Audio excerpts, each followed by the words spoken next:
Let us start with next question. Question number 12. A circular coil of wire is made up of 100 turns, each of radius 8 centimeter. If a current of 0.4 ampere passes through it, what will be the magnetic field at the center of the coil? So first of all, in given data, आपको given data में circular coil total उसमें 100 turns है ऐसा बताया है, तो n is equal to 100. हर एक टर्न का रेडियस 8 सेंटीमीटर है, मतलब 8 इंटू 10 पावर माइनस 2 मीटर है. There is a current of 0.4 ampere through the coil. Okay, and you are suppose to find out, आपको फाइंड करने के लिए बोला है magnetic induction at the centre of the coil. आपको याद होगा हमने जो फॉर्मूला सीखा था, if you remember, you have learn a formula B is equal to n mu 0 I by 2a. a की जगह पे r मतलब radius r. Okay, so this is how you should be solving. Formula पता होना चाहिए. Circular loop के centre पे magnetic induction का formula it is n mu 0 I by 2r. Okay, तो solution is simple. Magnetic induction B, n की value 100 है, mu 0 की value 4 pi into 10 power minus 7 और करंट की value 0.4 upon 2 times of r और radius 8 into 10 power minus 2. 8 into 10 power minus 2, right? This is very easy. 1 and 2 ये 4 ऊपर 0.4, 1 and 10 0.4 by 4 is 4 by 40, that is 1 by 10. तो नीचे 10 और 10 power minus 2 मतलब कितना? 10 पावर माइनस 1. वो ऊपर जाएगा तो 10 पावर प्लस 1 और 10 पावर माइनस 7 है. 10 power minus 7 plus 1 is 10 power minus 6 और 10 पावर 2 भी है, 10 पावर माइनस 4. तो आपको अल्टीमेटली मिलेगा pi into 10 power minus 4, but पाई की वैल्यू होती है 3.14 इंटू 10 पावर माइनस 4. क्या फाइंड कर रहे थे हम लोग? Magnetic field, that is in Tesla. है क्या आंसर में? Yes.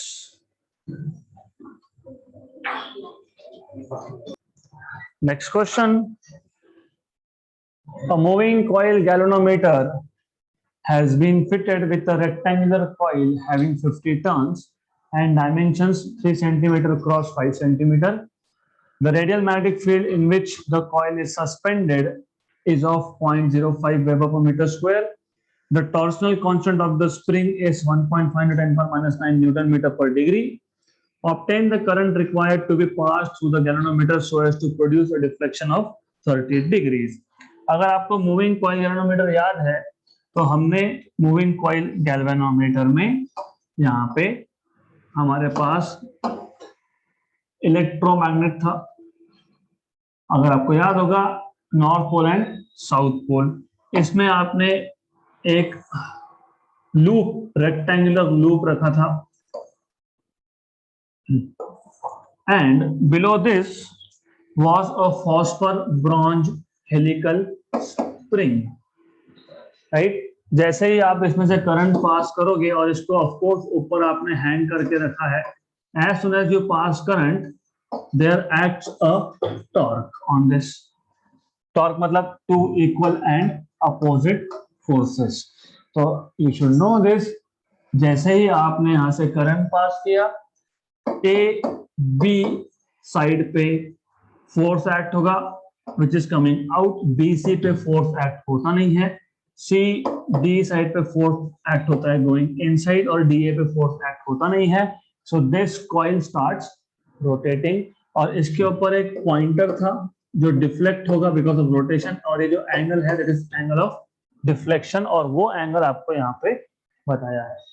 Correct?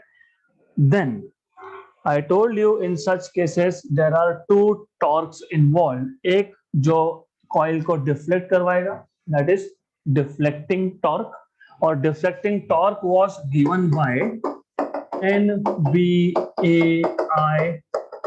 sin theta. Do not confuse between this theta. This is deflecting angle. और ये जो थीटा था ये था angle between magnetic field and length element. Magnetic field यहाँ पे है नॉर्थ टू साउथ, ये नॉर्थ पोल ये साउथ पोल, और length element A to B angle is 90. From C to D angle is 270. तो ये जो थीटा आप लिखते हो, this theta is angle between current and the length element. Okay, या तो बोल सकते हो आप magnetic field, angle between magnetic field and length element, या फिर बोल सकते हो magnetic field and the current. Is this clear? याद है? Do you remember this? Because if you confuse this 30 with this theta answer will be wrong. तो anyways आपको ये पता होना चाहिए कि हमने जब डिराइव किया था तो ये थीटा कितना आ रहा है, थीटा 90, sin 90 is 1, तो हम लिखते ही नहीं है इसको. It is NBAI. ये था डिफ्लेक्टिंग टॉर्क. तो इस टॉर्क की वजह से कॉइल रोटेट हुआ, मतलब पॉइंटर डिफ्लेक्ट हुआ. देन जब आप करंट बंद कर दोगे तो उस पॉइंटर को अपनी जगह पे वापस आना पड़ेगा. उसके लिए जो रिस्टोरिंग टॉर्क था कौन प्रोवाइड करता है? Helical spring. और वो रिस्टोरिंग टॉर्क अगर आपको याद होगा, restoring torque was proportional to angle of deflection. और आपने लिखा था ऐसा, it is equal to some constant C into angle of deflection. इसको हमने बोला था ट्विस्ट कांस्टेंट. उसको टॉर्सनल कांस्टेंट भी बोलते हैं, राइट? तो टॉर्सनल कांस्टेंट में कंफ्यूज मत होना. देन we said that कि ये डिफ्लेक्टिंग टॉर्क है और जो रिस्टोरिंग टॉर्क है, this two should be equal. मतलब NBAI should be equal to C theta D, right? तो यहां से आपको मिल जाएगा करंट का इक्वेशन, क्योंकि क्या पूछा है आपको? करंट. तो आपको करंट का इक्वेशन क्या मिलेगा? C upon NBA theta D. Okay, तो बाय द वे ये सारा का सारा I shouldn't have told you because we have already revised. But anyways, so what is given to us? कौन कौन से पैरामीटर्स हमको दिए हैं? एक, नंबर ऑफ टर्न्स कितने? 50. दूसरा, डायमेंशंस मतलब area. Area of the coil is 5 centimetre into 3 centimetre, मतलब 5 इंटू 3 सेंटीमीटर स्क्वायर, मतलब 1 centimetre square is 10⁻⁻⁴ metre square. N दिया है, ए दिया है, और क्या दिया है? बी. मैग्नेटिक फील्ड कितना दिया है? 0.05 वेबर पर मीटर स्क्वायर, मतलब टेस्ला. ऐसा यूनिट ही होता है वो, तो ऐसा unit of magnetic field. Okay, then torsional constant मतलब C कितना दिया है? 1.5 इंटू 10⁻⁹. ये इंपॉर्टेंट है, newton metre per degree. That is why ये जो एंगल ऑफ डिफ्लेक्शन आपको 30 डिग्री दिया है, इसको कन्वर्ट करने की जरूरत नहीं पड़ेगी, क्योंकि ये है newton metre per degree, right? Good. And finally you are suppose to find out current I, and of course as I told you, we just derived again I equal to C upon NBA into theta. कभी कभी ऐसा होता है गलती से हमने लिख दिया I equal to NBA by C into theta, but C के डायमेंशंस क्या है? Newton metre upon degree, right? Correct. C के, और ऊपर न्यूमरेटर में भी थीटा है, और थीटा किस में है? डिग्री में. NBA के यूनिट्स यहाँ पे, C के यूनिट्स क्या है? Newton metre per degree. Theta के यूनिट्स क्या है? डिग्री. तो degree into degree will be degree square. Okay, ऐसा नहीं चलेगा. इसका मतलब C has to be in the numerator. If C is in the numerator, look, Newton meter per degree. I don't care for the units in the denominator for the time being. Into theta. Theta is again in degree. Degree cancel. तो कभी गलती से अगर formula आपने उल्टा लिख दिया तो remember this, degree and degree should cancel. Okay, degree and degree should cancel. तो you will have the solution I equal to C. C की वैल्यू कितनी दी है आपको? 1.5 इंटू 10 पावर माइनस 9, मतलब 15 into 10 power minus 10 into theta कितना बोला है? 30. Do not convert in radian. अगर यहाँ पे न्यूटन मीटर पर रेडियन बोला होता तो एंगल को रेडियन में कन्वर्ट करना है. न्यूटन मीटर पर डिग्री है तो keep that in degree only. n की वैल्यू 50, b की वैल्यू 0.05, मतलब 5 into 10 power minus 2, and a, what is a? 15 into 10 power minus 4. 15 into 10 power minus 4. करो सॉल्व, इजी है, सिंपल. 1 जा 6 जा, 3 जा 10 जा. ओके, तो और कुछ 1 जा 5 जा, राइट. तो व्हाट यू हैव इज नीचे 10 पावर माइनस 6 और plus 1, 10 power minus 6 and plus 1, 10 power minus 5, ऊपर 10 पावर माइनस 10 और ये ऊपर जाके 10 power plus 5, 10 power minus 10, 10 power plus 5 10 power minus 5. तो ये आपके पास आएगा 6/5 इंटू 10 पावर माइनस 5, राइट. एक बार चेक कर लो कुछ छूट गया क्या? Nothing. Okay, 6/5 is 1.2 because 6/5 is 12/10. 12/10 is 1.2 into 10 power minus 5 ampere. Current ही पूछा था, यस. आगे answer, yes, done.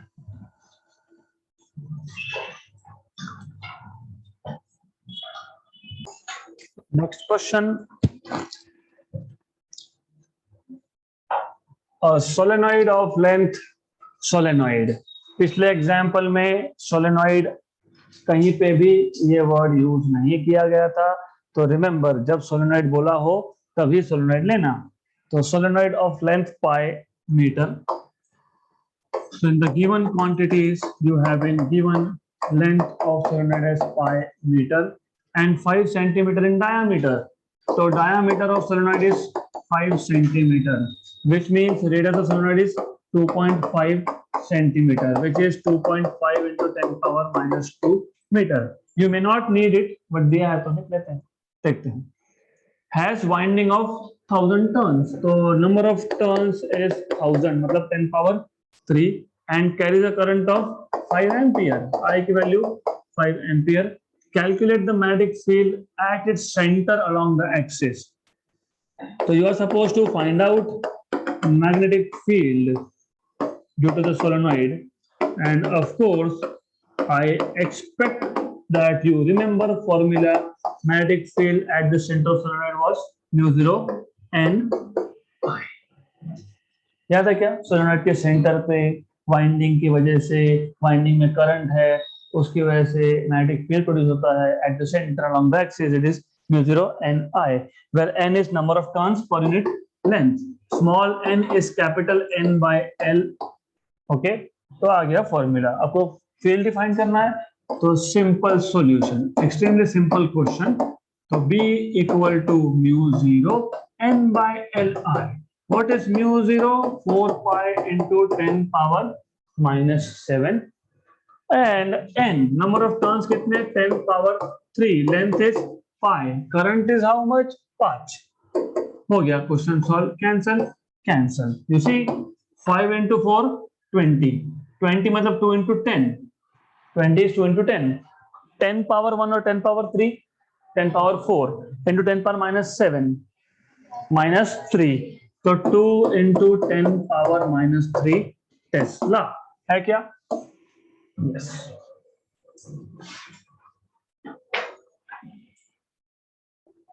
Next question. A toroid, and now you should know what is a toroid. मैंने आपको बताया था, आपके पास एक सोलेनॉइड है. Solenoid is a rod on which you have windings, something like this. फिर इसी रॉड को आपने डोनट का शेप दे दिया. You give it a shape of donut. Okay, so you just make it circular, and then again you have windings. इसका मतलब मैंने आपको बताया था कि जब टोरॉइड और सोलेनॉइड ये दोनों एक ही चीज है, right, it's more or the same thing, सिर्फ शेप अलग है। तो इसके एक्सिस पे मैग्नेटिक फील्ड था B equal to mu 0 NI, where N is capital N by L into I। यहाँ पे भी वही है, यहाँ पे भी B is equal to mu 0 N, सिर्फ L here is 2 pi R, क्योंकि जो लेंथ था इसी लेंथ को आपने सरकमफेरेंस बना दिया, राइट। तो these are not two different formulas but they are the same formula, तो ये पता होना चाहिए। if you know this then you can solve this question easily। so now they are telling you you have a toroid of narrow radius, मतलब आपको radius दिया है 10 centimetre. how much 10 centimetre metre how much 10 power minus 1 metre. 10 centimetre मतलब 10 into 10 into 10 raise to minus 2 मतलब 10 power minus 1। okay, it has how many turns? 1000 मतलब 10 power 3। for a magnetic field of 5 into 10 power minus 2 Tesla, okay, along its axis, how much current is required to be passed? मतलब you are supposed to find out what is the value of current that you need to pass to obtain the field value as 5 into 10 power minus 2 Tesla। मैंने आपको अभी अभी formula बताया है, B is equal to mu 0 N by 2 pi R into I, right?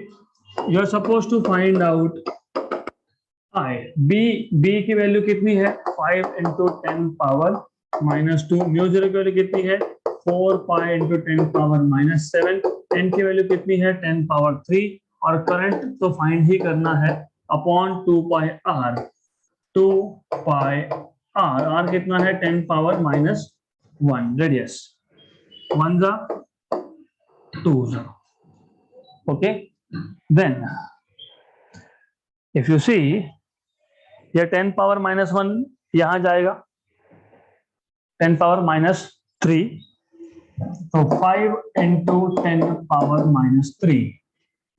Look here, you have 10 power minus 7 plus 3 मतलब 10 power minus 4, वो on the left hand side in the denominator, फिर वहां से ऊपर मतलब 10 पावर प्लस 4, 10 पावर प्लस 4, और नीचे यहाँ पे ये जो 2 था इसको शिफ्ट कर दिया, this is equal to I, correct.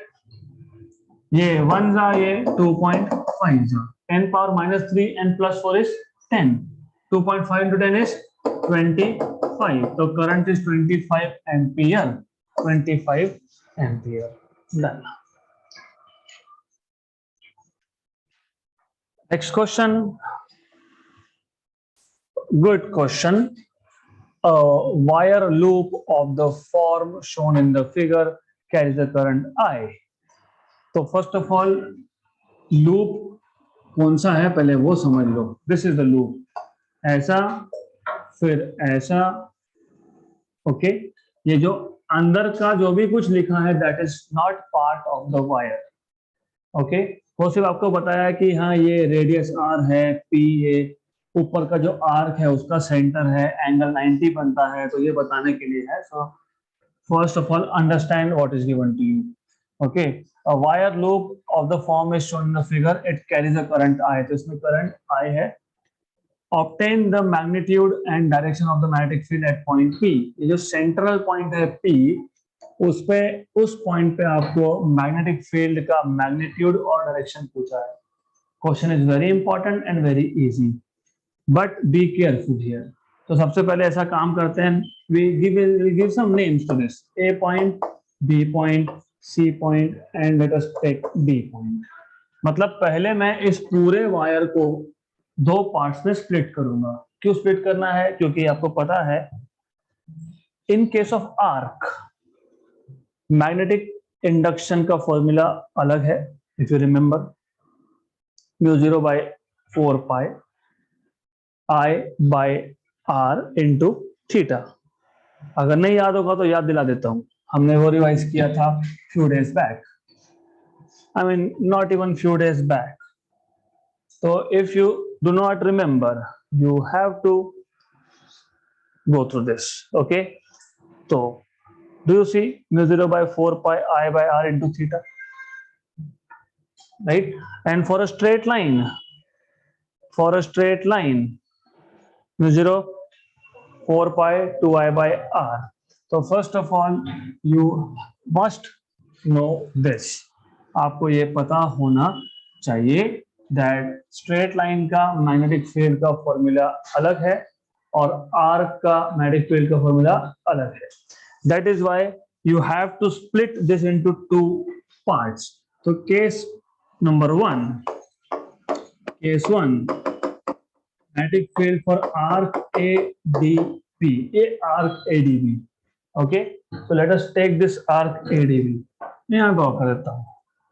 So you have arc starting from here and something like this, ADB, and it is subtending an angle of 270 degrees. Okay, ये गलत लिखा है, it should be inside.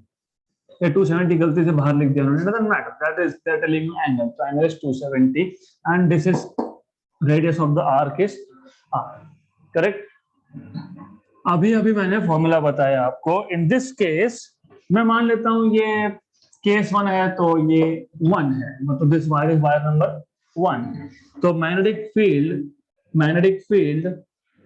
field due to this arc ADB, V1 is equal to mu 0 by 4 pi I by r into theta. 2 मत लिखना है, वो 2 पूरा circle जब लेते हो तो थीटा में 2 पाई आता है, वो 2 वहां से आता है और पाई कैंसल होता है.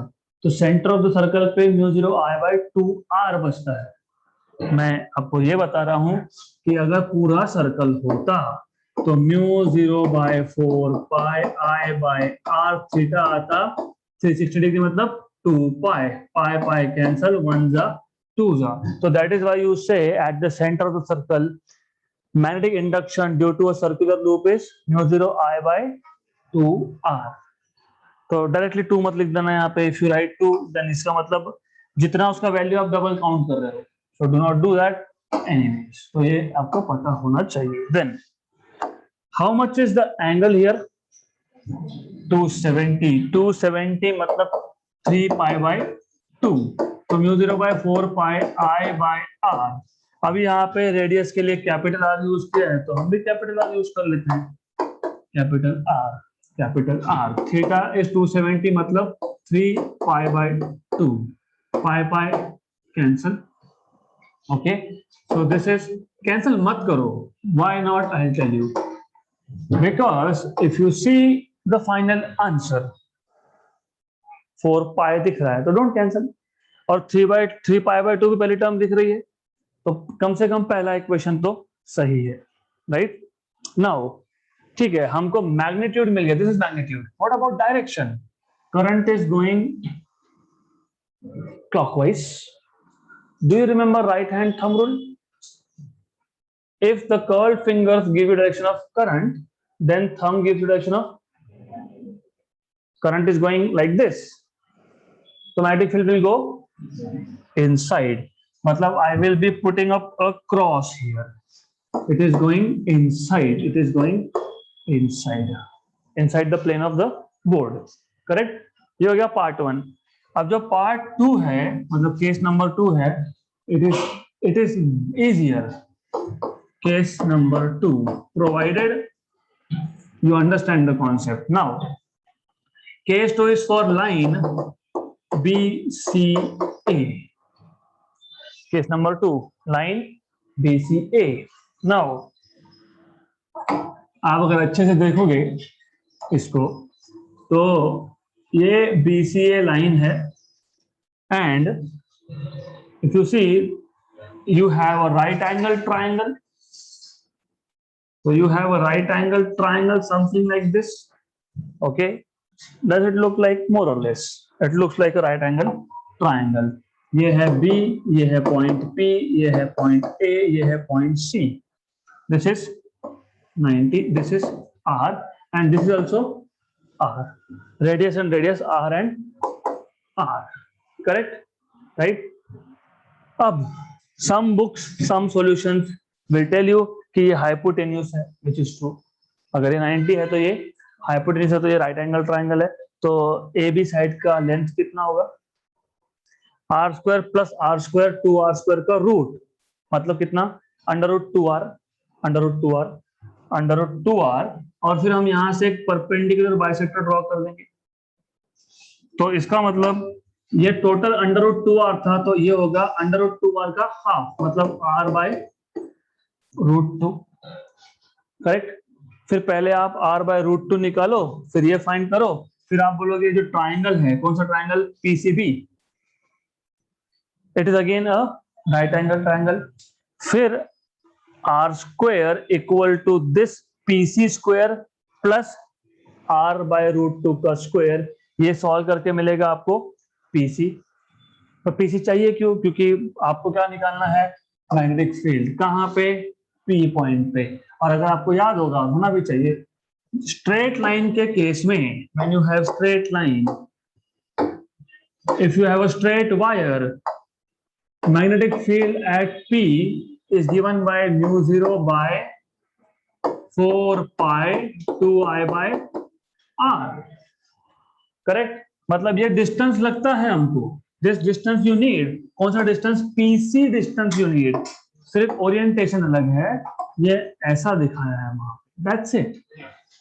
ओके, तो हमको ये पीसी डिस्टेंस चाहिए, राइट. बट इफ यू सी कितना टीडियस जॉब है. मतलब पहले आप ए बी साइड निकालो, हाइपोटेन्यूस है, वो राइट एंगल ट्राइंगल है, फिर आप बोलोगे हाँ ये रूट 2r है, फिर AC और CB ये हाफ और हाफ है because of the perpendicular bisector. दिख नहीं रहा but it is perpendicular bisector. Imagine यहाँ दिख रहा है. Okay, right, correct. हाँ, तो उसके बाद फिर ये r बाय रूट 2 होगा. फिर वापस से राइट एंगल ट्राइंगल यूज करो, पाइथागोरस थ्योरम यूज करो. You don't have to do this. ये सब करने का कोई पॉइंट नहीं बनता, because do you know what is angle bisector? Angle bisector divides angle into two equal parts. ये टोटल एंगल कितना? हाँ, तो ये कितना? वेरी गुड, हो गया हमारा काम. ये 45 डिग्री है. हमको क्या चाहिए? साइड, साइड पीसी, क्योंकि डिस्टेंस तो यही है ना, to measure magnetic field. Distance is PC, but PC is adjacent side of 45. What is cos 45? What is cos 45? Adjacent side upon hypotenuse. So cos 45 is adjacent side PC. Look, and hypotenuse is PB, that is R. Therefore, PC is equal to PB cos 45. PB is R, cos 45 is 1 by root 2. Direct होता है, right? So always try to find shortcuts. This is how you get. तो distance मिल गया आपको. फिर आपको straight line का magnetic field B2, ये जो स्ट्रेट लाइन है इसको मैं सेकेंड पार्ट बोल रहा हूं. तो B2 is equal to mu 0 by 4 pi 2i by distance. Formula यही था, 2i बाय डिस्टेंस. तो mu 0 by 4 pi 2i by distance is r by root 2, मतलब this is mu 0 by 4 pi 2 root 2i by r. ये हो गया V2 magnitude. तो you had this straight wire B, A and C here and P point was somewhere over here, right? यहाँ पे magnetic field आपको मिल जाएगा. Now by the way, okay, तो ऐसा कुछ है, वो मान लेना स्ट्रेट लाइन है, यहाँ पे P पॉइंट है. Direction, how is current going? Current is going from B to A, right hand thumb rule. Now thumb is giving you direction of current and curved fingers will give you direction of look. it is going inside. मतलब magnetic field of B2 is also going inside. तो P point पे total magnetic field will be due to arc ADB, which is inside, and straight line BCA, which is also inside. So since B1 and B2 are both directed inside, hence total magnetic field, a total magnetic induction is B equal to B1 plus B2. B1 क्या find किया था? μ0 by 4 pi I R 3 pi by 2. μ0 by 4 pi I by R 3 pi by 2 plus B2 क्या find किया आपने? लिखा है B2 is μ0 by 4 pi 2 root 2 I by R. क्या क्या कॉमन निकलता है? निकाल लो. μ0 by 4 pi I by R, ये सारा का सारा कॉमन. यहां बचेगा 3 pi by 2 plus 2 root 2. Correct? Right? μ0 by 4 pi I by R 3 pi by 2 plus 2 root 2. इनका क्या है? 2. There's a printing mistake, so it is 2 root 2. This is how you're supposed to solve this question.